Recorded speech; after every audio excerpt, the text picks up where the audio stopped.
Welcome back to Miniature Mashup, guys. I'd like to start today's episode by thanking everyone who's donated to my GoFundMe so far. Thank you. You keep the channel going. And for those of you who have made video requests, I promise your videos are coming. Now, today we're repainting the DC heroclix Nightmaster. Sounds like a hairband from the 80s, but is actually a sword and sorcery comic book hero from the 70s. You guys can pick this guy up off of Cool Stuff Inc. for only 35 cents. Here's the sculpt, and here's the comic art the sculpt was based on. This might be a crazy opinion, but I don't think this character translates that well to the tabletop. What I think is supposed to be chainmail in this picture looks like feety pajamas in the miniature. As heroclix paint jobs go, this isn't bad. The lines are clean, the eyes are well placed, although they do have a little Orphan Annie vibe going. The sword, of course, is very bendy, as is all swords on all Mage Knight and heroclix figures. Once it's out of the acetone, we'll bend that back into shape. What do you say we drop this guy into some acetone and see what we can do with it?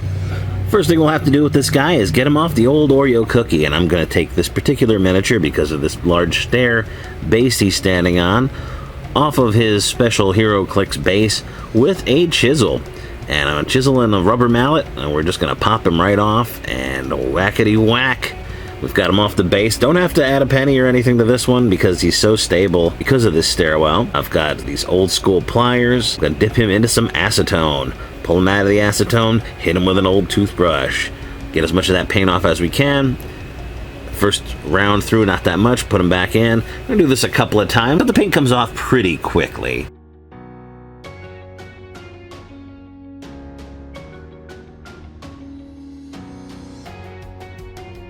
Just with the paint off, already you can see this miniature has some potential.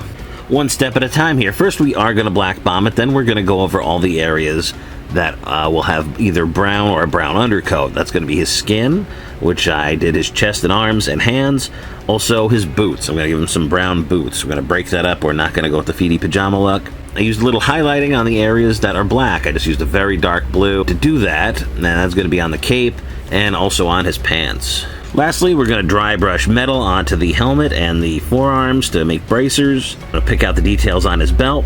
We do a gradient dark blue to white on his sword to make it look enchanted. And here he is, the finished product. Not bad for 35 cents, hey guys, considering that most Assassins or Rogue miniatures cost at least $3. Please check us out on Facebook. You can like us there and see more pictures of this project.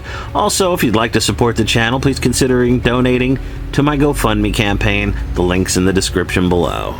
As always, guys, thank you for watching, and please tune in again.